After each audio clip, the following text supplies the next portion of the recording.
103 years since it was born. I had to give a history of this country, and the history is history. History has chapters, painful chapters, wonderful chapters, but it is history. When I said, when Jan van Riebeeck landed in the Western Cape, our problems began, is a historic fact.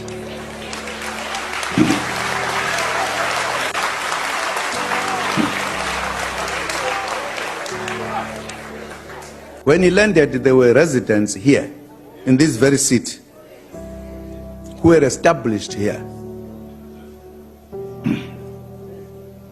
The Cohen son. They were living here, and they welcomed him warmly. And he established himself. They were together.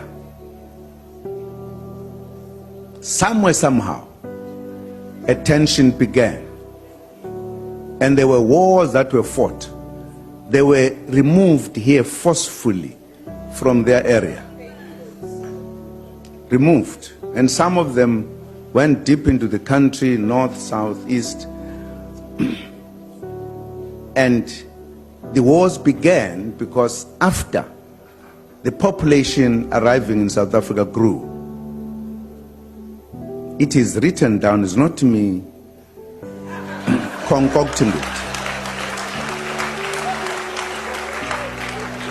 There were 8 major wars that were fought in the Eastern Cape.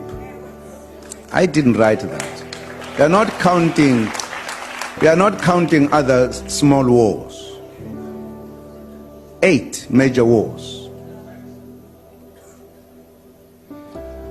There was a great track from here when there was a quarrel between the Afrikaners and the British.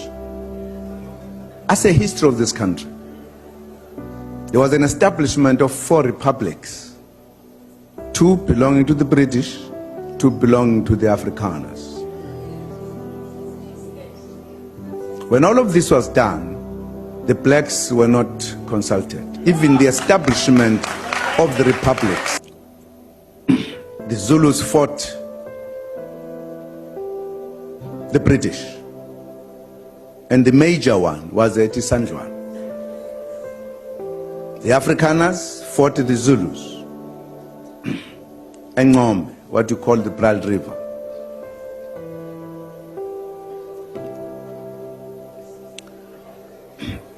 And the British, the Afrikaners discovered, as they call it, the discovery, they actually came across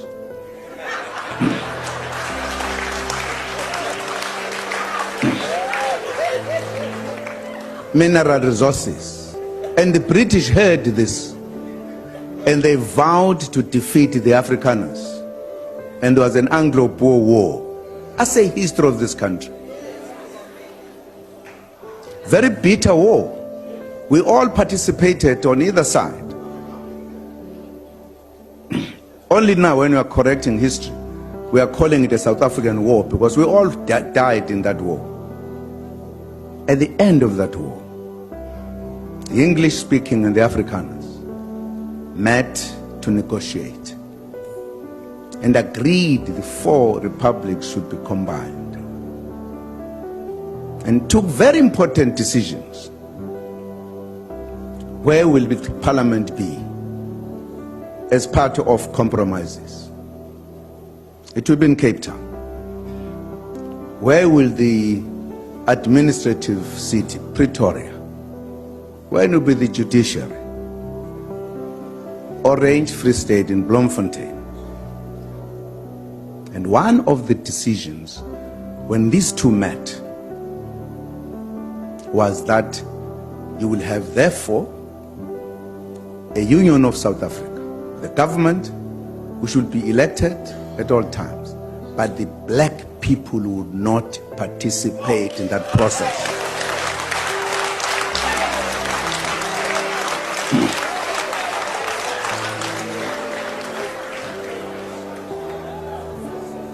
It was that decision. It was that decision that made the black people to make a call to meet in Mangaung in Bloemfontein to discuss what we called the national calamity, that the indigenous people are not to be part of governing this country. Very bad decision on an important decision of uniting the four republics.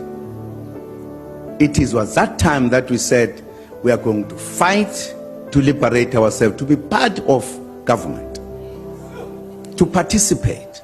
You must know, because it was, this country was still under British colonialism fully.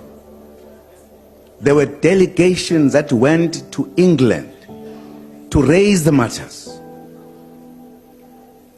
We did not want to fight. We wanted to be part of the process to govern this country. This now are the activities many years after the landing of Jan van Riebeeck, who opened the way for them to be here. They started fighting here, Eastern Cape, Free State, everywhere. There were wars.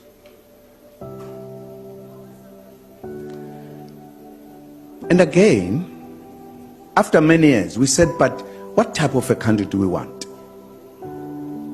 Because we must be clear, if we say we want a non-racial South Africa, what are we talking about? That's why the meeting in 1955, wherein everyone in this South Africa, including government, was invited to say what type of a country do we want. And that's why the Freedom Charter is important, because that's when we molded this country we have today. A democratic, prosperous country.